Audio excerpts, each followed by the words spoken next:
Hello, this is Amber Smith from 200fingersandtoes.com and welcome to the Life Skills Leadership Summit.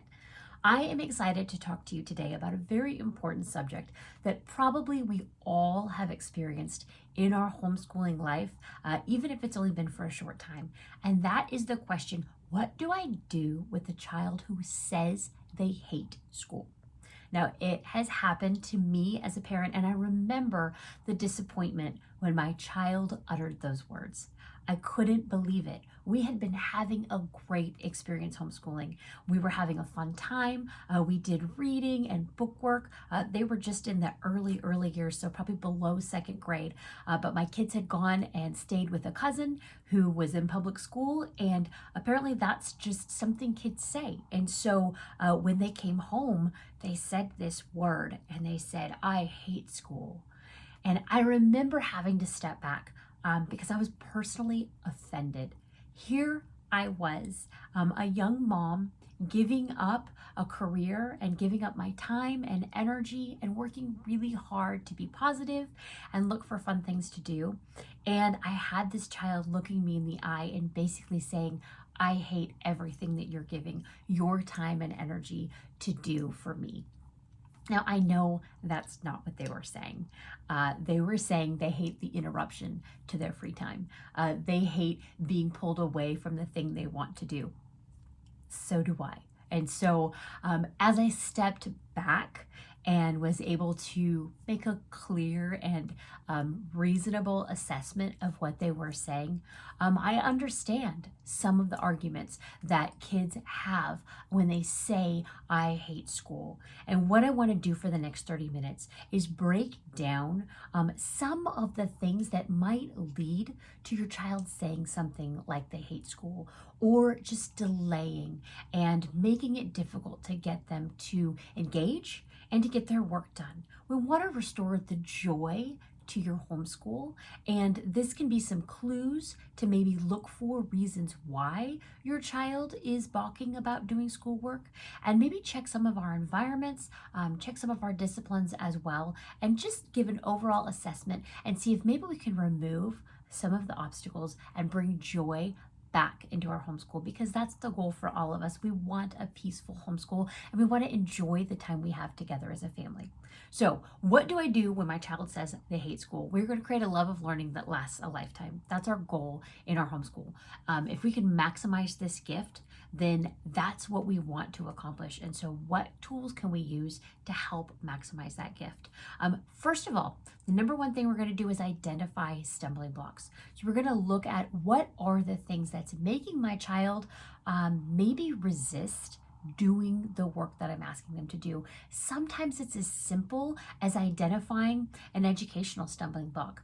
I've talked before about helping a parent whose child hated long division. They were doing great in school. They were doing excellent in math, excelling.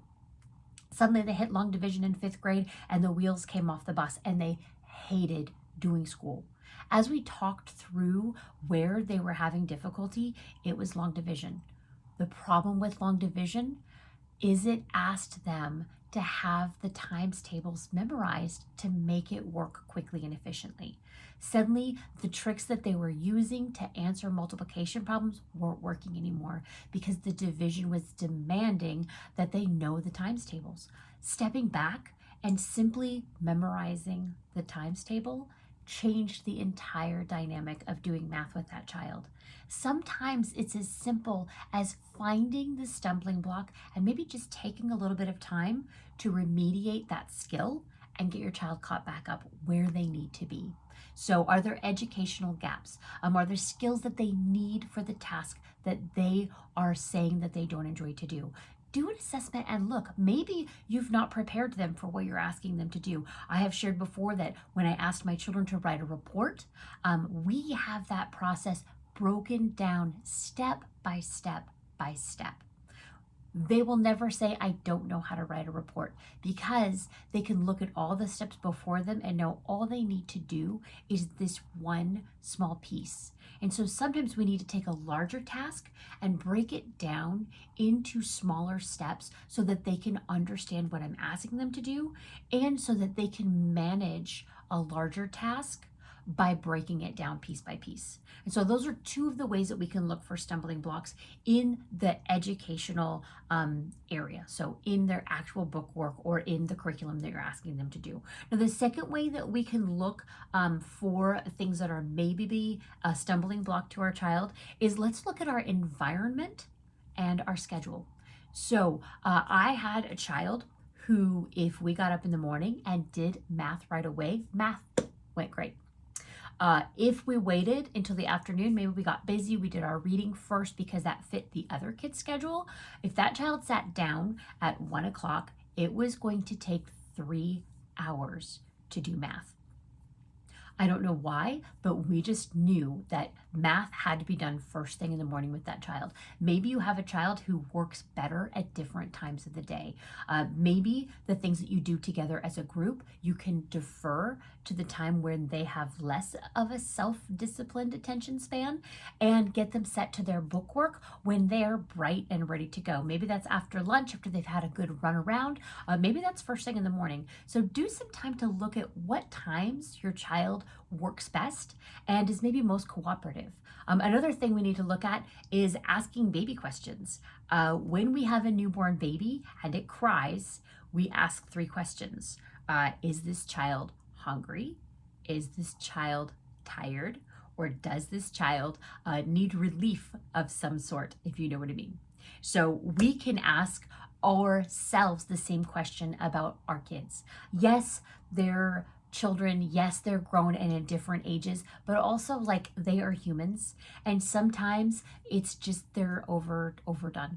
Sometimes we've stayed up late. Maybe we're coming off a week off and we've had a lot of activities and action, and now we need to ease back into what we're doing.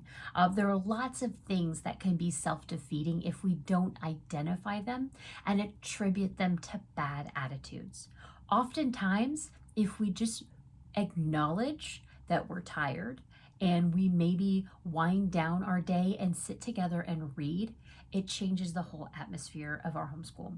And so there are ways that you can identify what's happening in your child physically and see if maybe you can just make some quick changes or go eat lunch. Just say, you know what? I know it's 10, but I think all of us are hungry. And so we're just gonna break now and have lunch. Or everybody's tired, and so let's do quiet reading time. And everybody can go on their beds separately. Anybody who's not tired can take their reading book. That has been an established habit at our house. We have quiet reading time our children's whole life. So my oldest kids, K through 12th grade, we had quiet reading hour every day of our homeschool week. And that was just where they did their quiet work. That's where they maybe did their devotionals. But it was just a time for them also to become comfortable with quiet. I'm a low energy person and I have 10 children. And so having a quiet hour in our day was vital for me to maintain my energy and be available for my kids in the very best way possible. And so you can allow factoring yourself into the equation, and maintaining your energy and your joy is also very important. So another way we can ask is about our environment. So let's look at, does your child need a specific environment to maybe help them with concentration and getting their work done? My oldest son, when all the children were growing up, we had 2 groups of kids. And so we had our older kids who were like middle school, we had an elementary group, and then we had the babies. And as those older kids moved into the middle school age, my oldest son could just not stand the noise. Honestly, he was very clear that he was tired of the noise of the little children. And instead of being offended or instead of demanding that he stay with us, I recognize that it is distracting and it is really difficult to concentrate when there's a lot of things going on. So I tried to help manage our little ones by being creative about how we used their time. So how we scheduled our school time. And for a period of time, we assigned an older child 30 minutes of playtime with the little ones. So they got a 30-minute break. They did some sort of teaching task or some fun activity with the little ones. And I had one-on-one meetings with the other children. So it was just a great way. Nobody was overworked. It was 30 minutes of actual just playtime, or they practiced reading to the younger kids.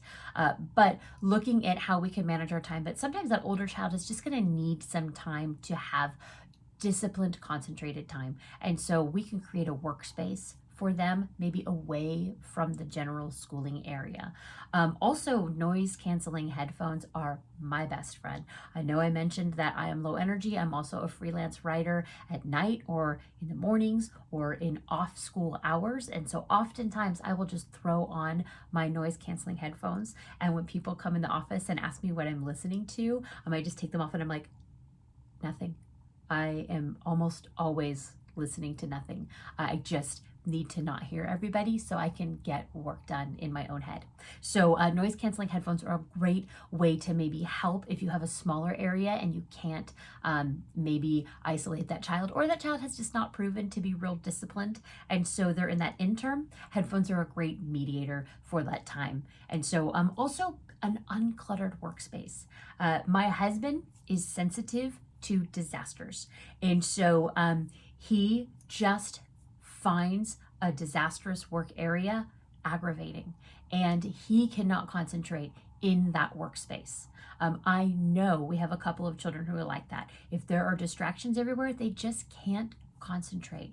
And so, yes, it's super fun to have all kinds of things in our schoolroom, but be respectful of our child's needs and what you see in them. And so if you see they're just highly distracted, even by the things on the walls and things going on, sounds, if your phone is pinging and dinging, if there's distractions in the background, minimize those and help your child get some time to fully focus. And so that's going to be looking at our environment and our schedule. The last place is, let's check into age appropriate attention spans. Oftentimes, we are asking our children to do what they are actually not very capable of. Now, this is coming from me, a homeschool mother of 10 who sang on the praise and worship team. My husband was an usher, and sometimes that required 10 children to sit quietly in a row by themselves. They trained for it. We practiced at home. We rewarded them when they did a great job. And you know what? Eventually, we had 10 kids who would sit quietly in church as a team. And so I'm not saying that we can't create disciplined children. What I'm saying is that our children are only capable of so much self-control. And if we ask too much of them on a regular basis, they will become discouraged. This is where you're going to hear, I hate school. Maybe it's, I hate constraining myself for so long. I hate not knowing when this activity is going to come to an end. There are a lot of things your child could be saying within the scope of I hate school. And so one of the things we can look at is age appropriate attention spans. So by child development experts, they basically have said that a child has an attention span of roughly 2 to 3 minutes per years of age. So that says a 2-year-old, 4 to 6 minutes of time span. A 10-year-old, 20 to 30 minutes of time span. 16-year-old, 32 to 48 minutes. Okay, that's still not a lot. When you compare sometimes what I'm asking of my kids to do when we sit down and read, and because I want to burn out the next 2 books I read for 2 hours, I may be exhausting my kids and asking way too much of them. Now, also, we have been reading as a family for the last 18 years. And so we have developed a discipline for that, and we've developed a taste for it. And so you can grow your children's ability to be interested. But that also takes an approach of like, we have really exciting, great storybooks. We read with a fun dynamic. We ask engaging questions. We have a good back and forth. And so building those things as your child is coming into the ability to control themselves. But as I see my children losing attention, I try to shift to a different task, because I know I would rather not be frustrated myself, and I would rather not frustrate my children or make them think that they don't like reading when they just don't like sitting. I was a child who never sat in my chair in public school. My feet never on the ground. Even when I drive today, my 2 feet are almost never on the floorboards. And so sometimes it's just identifying that this child just needs to move. And so giving your children some freedom in what they're doing can win you a few more minutes of attention as well. If they don't have to constrain their body and use all of their mental energy to discipline themselves, they will have freed up a little bit more energies to give you their full undivided attention. So just being aware of maybe letting them fidget, letting them move, letting them sit in a way that, you know what, we're not in school. We don't have to sit in a desk. They don't have to sit cross-legged on the floor. Like, they can lay upside down on the couch. They can color in a coloring book. If they can listen to you and answer your questions, that's usually my way to check, is if I ask them questions and they can answer me back, then I know they're paying attention. And so I will give them some freedom until they've crossed a line and proven that maybe that is too much freedom. And so we try to be creative in that as well. So now another way we can look at is trying a different approach to learning. So oftentimes we present in the way we are most comfortable in receiving information. And so I am an auditory visual person. Pretty much if you tell me the information and I hear it and I write it down, I'm good.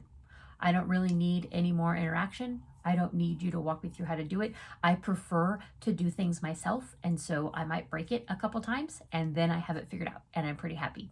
But you might have a kinesthetic child. They need to touch it, feel it, see it, hear it. They need to come at it from all the different angles.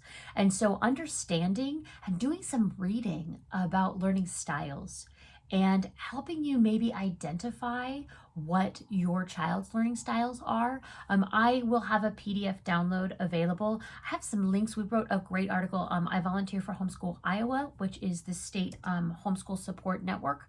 And I wrote a great article a few years back about learning styles and just how to maybe make some identifications there about how your child learns best. And then how you can help them incorporate that into their learning. I'm not saying change the whole system. I'm saying come from several different approaches to help maximize their interest and maximize the availability of the information for them to integrate and understand. And those are just important things. As teachers, this is what we're doing. So trying different methods of teaching. Some of my kids, I sat down and read to them straight out of the book.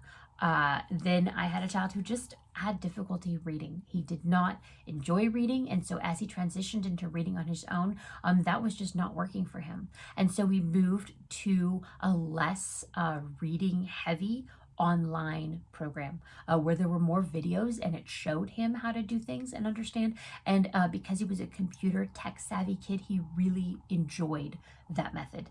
And so you can change up your learning style. Like, you might have a curriculum you love. I loved my curriculum, but I knew for my child, I was going to need to make some changes. And so we just changed the learning approach altogether and went with an online, with a visual aid guided way of teaching him. And he enjoyed that and thrived in that method. So also we can incorporate play in our day. So trying different learning approaches, sometimes just adding movement. Sometimes we just need to respect the fact that children need to move, and we can maybe do something for 3 hours, but honestly, as a person who loves podcasts about mentorship and about business, I think it's the Marconi method, but it's like work for 20 minutes, 5 minutes off, 20 minutes, 5 minutes off, and then it's like 40 minutes, and then you're done for the day.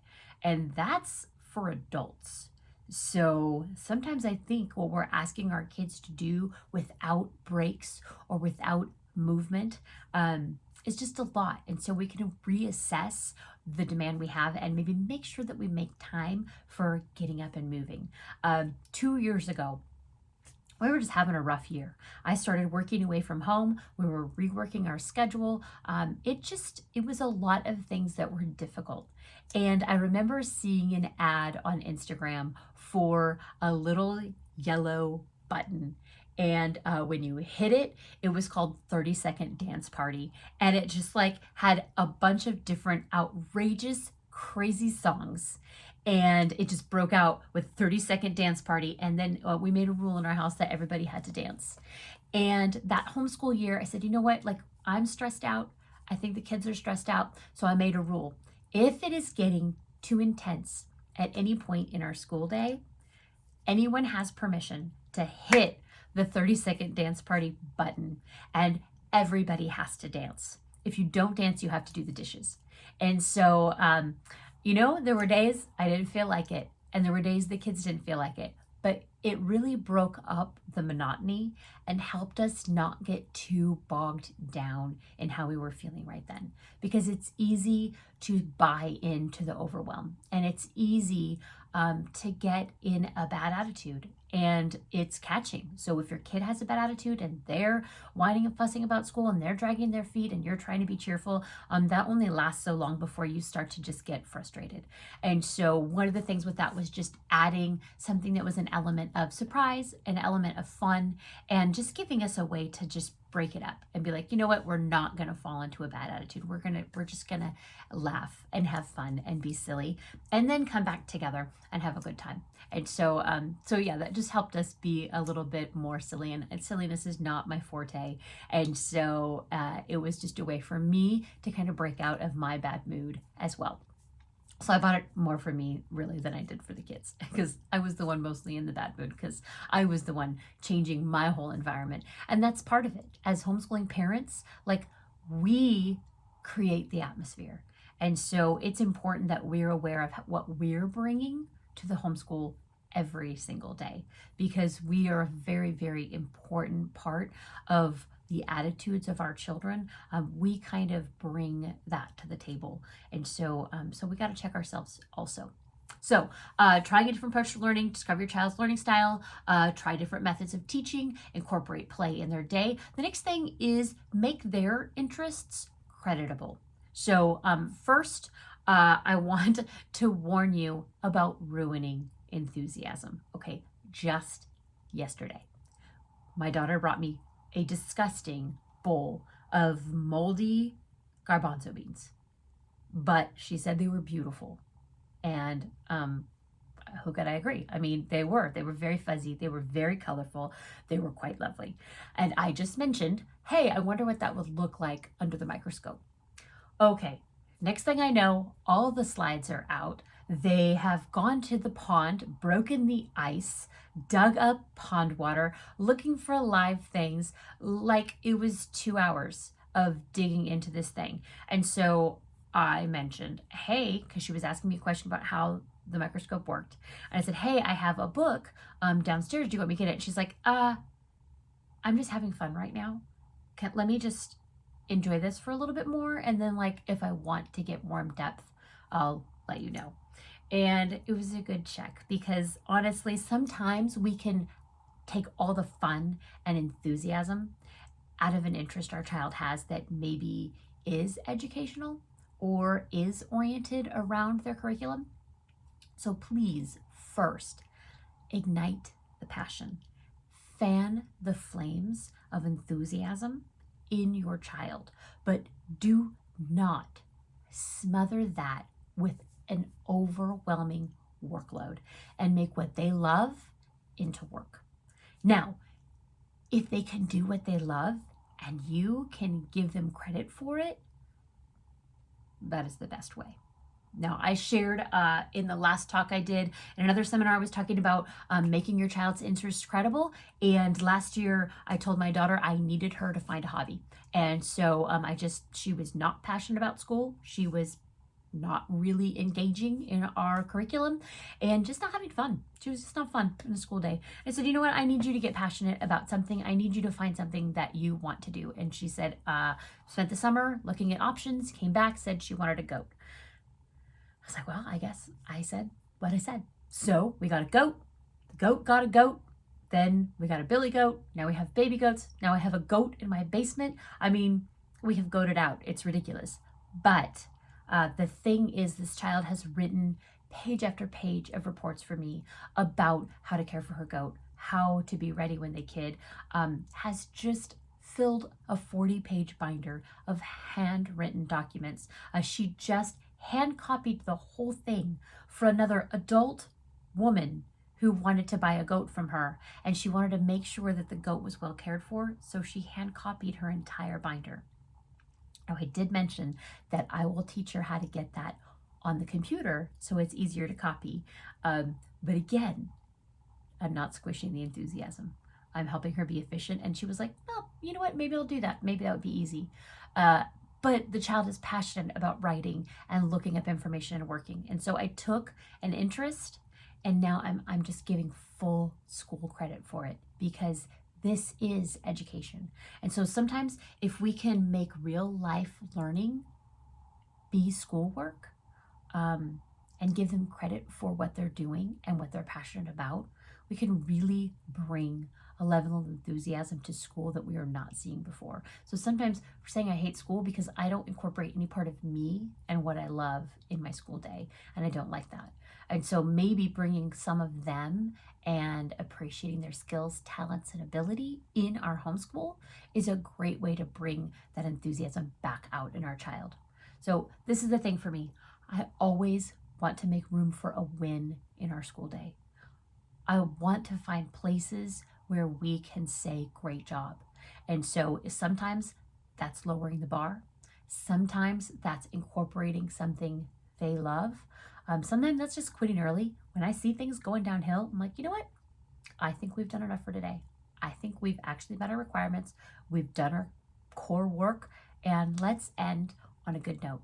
And we have the ability to do that. We have the flexibility to do that. We have the schedules to do that. And so, you know what? If we have to bump in an extra week for days we kicked off an hour early, is that going to kill us? No, because we have increased our joy in all of those weeks. And so finding ways to increase joy in your homeschool, 100% worth it. And I advise you adding anything that will bring joy to all of you while you're doing school. So the last thing that I want to add, and I think the most important thing that I can say, is make your relationship the most important goal of your homeschool year. Now, I constantly share with parents, if you're not making your relationship with your child the highest priority in your homeschool, you are missing the greatest gift homeschooling has to offer you. It really is the core value and the core tenet of what we're doing. We just celebrated Christmas, and I had all of my kids here. We've homeschooled for the last 20 years. We have graduated a whole bunch of kids, 6 kids, and we have 4 left in school. That's a lot. But here we are, successfully having homeschooled these kids, and you know what? They love to come back to our house. I know lots of families who are not experiencing that same thing this holiday season. And I don't want you to miss the opportunity to one day sit back at the table and see your children enjoying each other's company and hungry for your time and attention because they know you're willing to give it to them because you invested in it now in these homeschooling years. And that's where you're showing how valuable they are to you. So do the work you need to be your best parent. Like when my child came to me and said they hate school, I had a lot of reactions. Most of those were not based on what they were saying to me right then.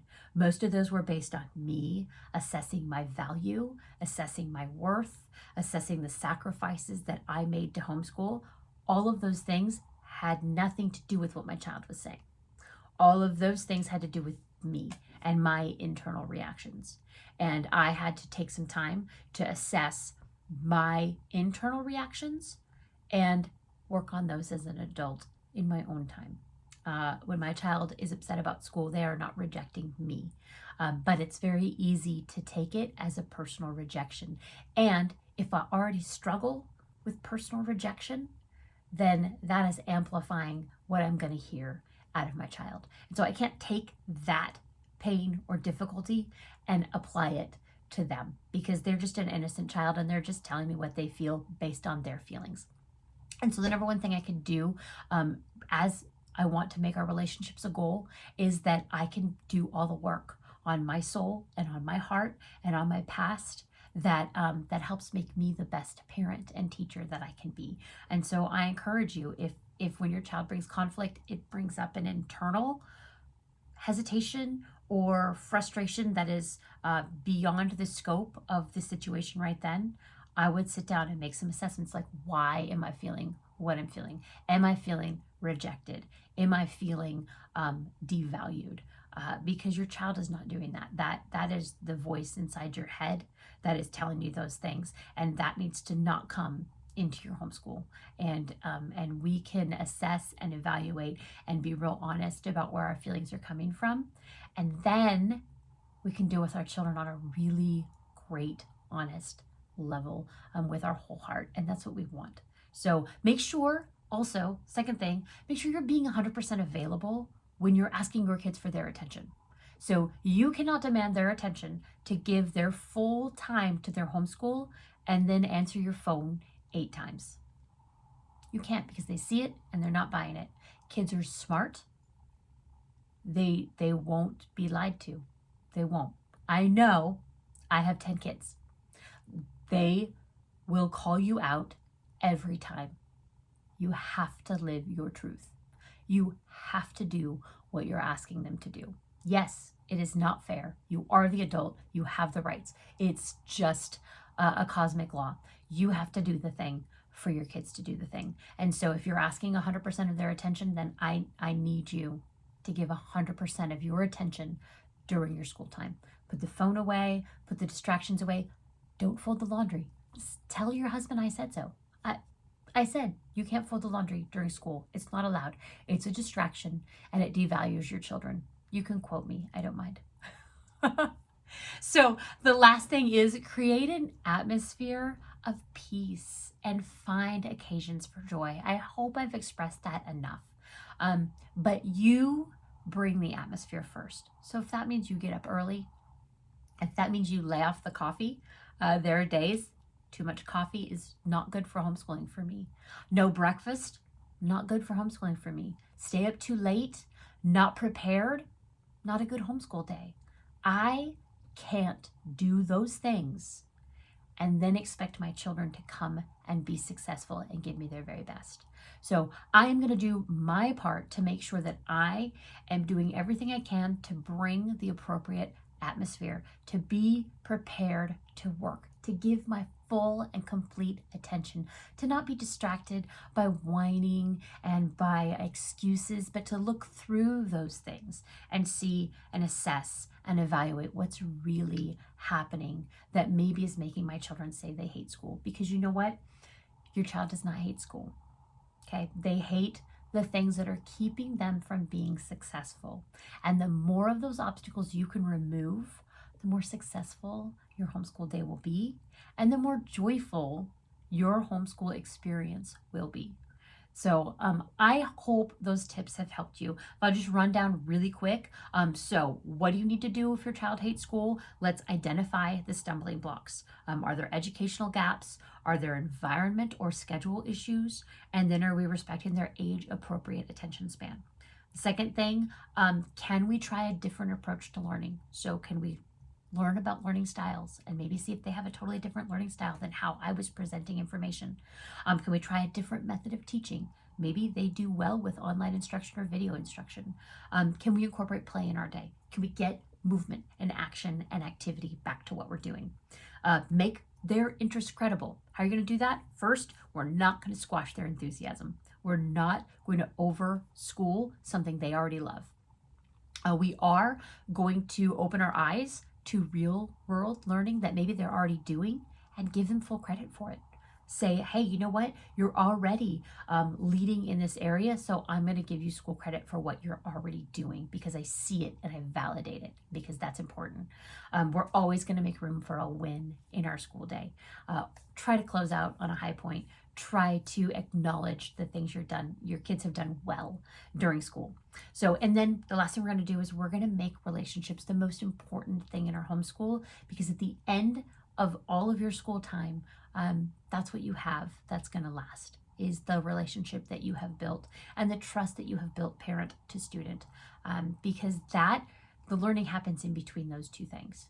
And if you can maximize the love and trust, then the learning is maximized between those as well. So do what you need to be your very best parent. That means do the work. No excuses. Just do the work you've got to do to say, you know what, yeah, this is personal and I need to just step back for a minute and I'll come back to you when I'm ready to answer as a healthy human. And I do it all the time. Sometimes I'm just in a bad mood. And you know what? It's funny. I have tried to respect my kids' moods because I expect them to forgive me when I'm in a bad mood. And so I have started to say, you know what?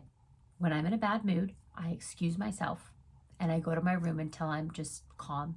And so I'm asking you just to do the same thing. So I get you're in a bad mood. Before you say more things that hurt people's feelings, I want you to do what I do and just go take some quiet time and come back. So many times my kids will go and they'll take some quiet time and they come back cheerful. We could have had a blowout, horrible day, but you know what? We skipped it. We skipped it and we just decided to have peace, because sometimes that kid just needs to be mad for a few minutes and they need to go cool off and feel their feelings. And then they come back cheerful, and I find that was way better than just pushing and pushing. And so I try to give them the same value to their feelings as the ones that I expect them to give me grace for. So make sure you're being 100% available to your kids. You are attentive. You are prepared. You have done the work to be the leader of this school day. And then create an atmosphere of peace and find occasions for joy. If you need a 30-second dance party, find it online, because that thing was super fun and it got us through a hard year. And so maybe adding games to your school day, maybe having a Wednesday fun day or something like that, having an elective day, things you can do to just make some changes to just bring some joy back into your homeschool, and make sure your kids feel that and experience that as well. So those are just a few tips on how to transition and create a love of learning in your child. That really is our goal. And that's what I want your family to experience. That's what I want your home to have. And you deserve a great homeschool year. So if you have questions, you can get a hold of me. I am Amber at 200fingersandtoes.com. And you can find me on all social media. I'm on Facebook, on Instagram at 200 Fingers and Toes. And I have a blog, 200fingersandtoes.com, where I write, just reviews and some articles, and support homeschoolers in what they're doing. And so if you're looking for additional help, I do have a couple of courses I just rebuilt. And so we have a whole course that just walks parents through how to start homeschooling from beginning to end. Also, if you're just like, man, we just need a kick in the pants. Like, I just have a 30-day homeschool reset that is just a short course that just each week does a video lesson like this, and has an accountability sheet for you and your family to work on together and just reset your goals and get back on track. So if you're looking for ways to get back on track, that might be a great option for you. If you're just starting and you're like, you know what, I don't want to do a course, I'm not real sure if I have time for that, my 6 keys to your best homeschool year just is available on Amazon in book form as well right now. And so if you just want to grab a quick book that's like, hey, I just need to be successful this year, I need some tips and reminders to just keep me on course. 6 Keys to Your Successful Homeschool Year is my book on Amazon, and it's by Amber J. Smith. And that might be an easy way to grab it. It doesn't have the support, it doesn't have the emails, it doesn't have the follow-up that the course has. It doesn't have video integration, but it does have a fast book that you can have in your hands that's technology free. And sometimes just having that in your lap every day, if you've got babies and little ones, is a lot easier to manage. So I wanted to make sure that all parents have every tool at their access to be able to have the most successful homeschool year they can have.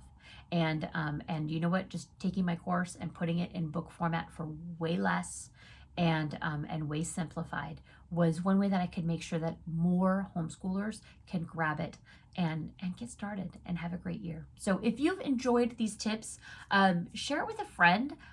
Let me know, and I'm really looking forward to learning from the other leaders here. I love Carrie. I love the Life Skills Leadership Summit. This is my 3rd year speaking in it, and I just think it is so highly valuable. As I was getting prepared for this year, I opened up last year's and was just watching some of the speakers, and they're fantastic leaders and teachers.